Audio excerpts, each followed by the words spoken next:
नमस्ते। आस्था और आहार में आप सभी का स्वागत है। और आज मैं आई हूँ कोलकाता के भूतनाथ मंदिर, जो गंगा नदी के पश्चिमी किनारे में स्थित है।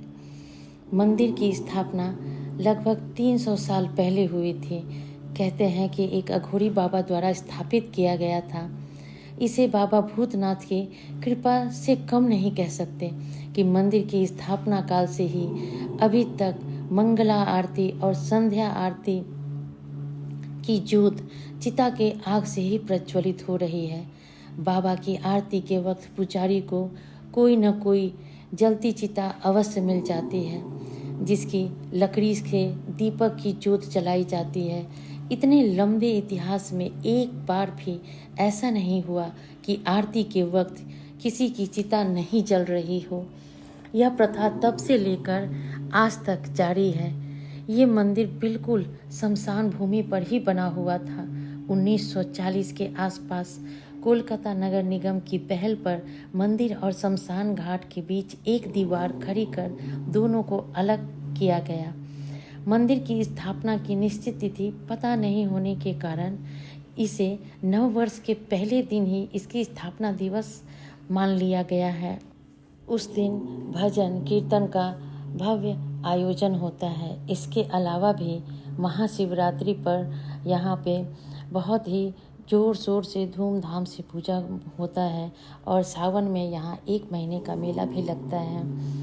हजारों श्रद्धालुओं की भीड़ लगती है और जो सभी अपनी मनोकामनाओं को पूर्ण करते हैं। जो भी भक्त इस मंदिर में आते हैं उनकी मनोकामना अवश्य ही पूरी होती है। भक्तों में बाबा के प्रति विश्वास तो इस बात से ही पता चलती है कि लाखों खर्च कर मंदिर परिसर की पूरी दीवार चांदी की बनवाई गई है।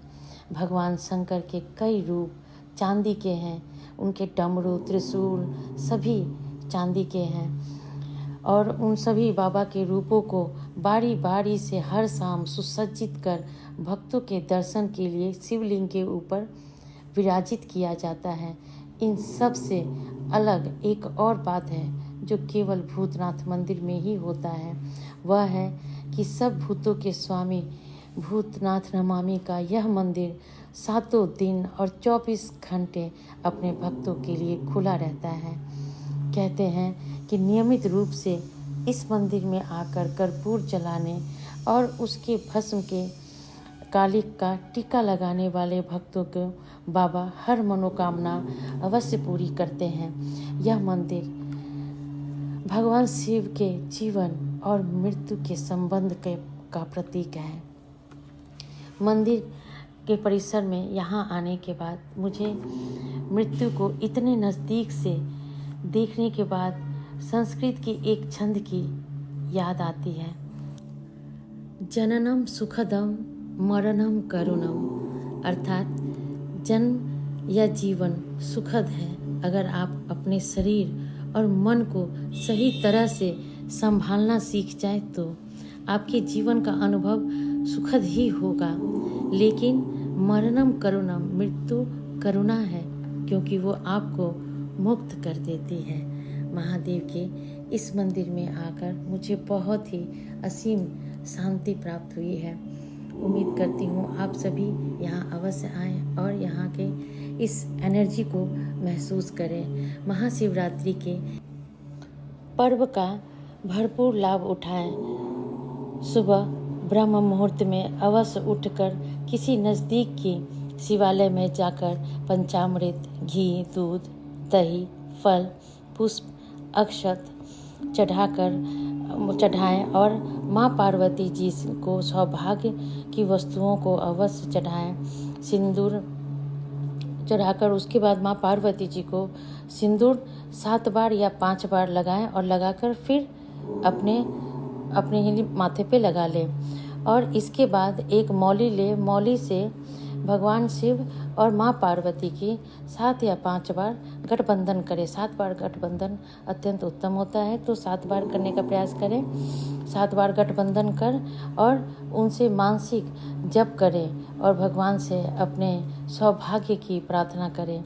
फिर पूरे दिन मानसिक चिंतन और मनन करते हुए जप कर रात्रि को जागरण और भजन करें, कीर्तन करें, साधना करें या फिर रात के चारों प्रहर में बाबा की पार्थिव शिवलिंग का निर्माण कर पूजा अर्चन कर सकते हैं। शाम को शिवालय में जाकर दीपदान अवश्य करें। 11, 21, 51 या 108 दीपदान करें। रात्रि जागरण अत्यंत आवश्यक है। इस रात साधना कर अपने आध्यात्मिक उन्नति का भरपूर लाभ उठाएं। रात को जागरण के समय 3 प्रहर की पूजा के बाद महामृत्युंजय का हवन अवश्य करना चाहिए। यह बहुत ही स्वास्थ्यवर्धक और लाभदायक भी होता है। पर याद रहे कि पूजाएं केवल बाहरी ही नहीं, मानसिक भी करना है। मानसिक पूजा भगवान शिव को अत्यंत प्रिय है। आप चाहें तो उस दिन शिव जी के मानसिक स्तोत्र का भी पाठ कर सकते हैं। अब रात्रि के 4 प्रहर का टाइमिंग आप नोट कर सकते हैं। प्रथम प्रहर संध्या 6:19 से रात्रि 9:30 बजे तक। द्वितीय प्रहर 9:30 से मध्य रात्रि 12:30 बजे तक। तृतीय प्रहर 12:30 से प्रातः 3:41 तक और चौथे प्रहर का पूजा प्रातः 3:41 से 6:40 तक है।